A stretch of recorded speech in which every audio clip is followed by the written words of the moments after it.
Hey indie filmmakers, Griffin here. I am lucky enough to have in my hands right now the new Panasonic Lumix S1, and I've been shooting with this for a few months. I actually just shot a film called Argon about neon lights.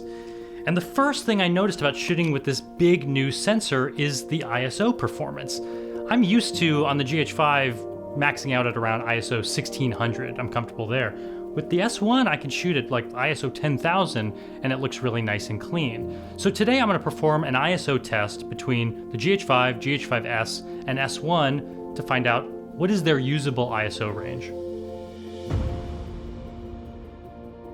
Of course, all three cameras look great at ISO 400 and at ISO 800. 1600 is about the highest I like to shoot on my GH5 because it starts to get pretty noisy at 3200. Here's where the GH5S does so well because of its dual native ISO. We can push the GH5S up to 6400, and at 12,800 I'm still capturing usable footage on the GH5S. Here at 12,800 ISO is where the GH5 maxes out, but at this ISO, the S1 still looks crisp and clean. At 25,000, there's a lot of noise in the GH5S image, and I didn't realize it until this test, but I think the S1 footage is still very usable at this level. And here's where they max out at 51,000. So I'd say these are my top comfortable ISO levels on each of these three cameras.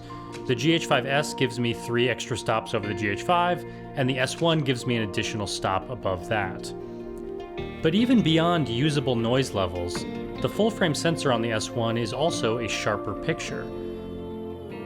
I've been shooting this test in 4K 30 frames per second. If I switch to 4K 60, the S1 has a 1.5x crop.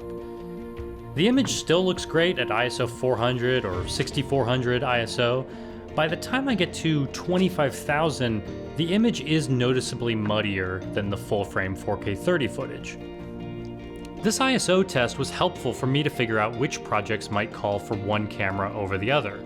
But remember, your audience never gets this opportunity to see side-by-side tests of your footage. They'll never know which camera you shot with.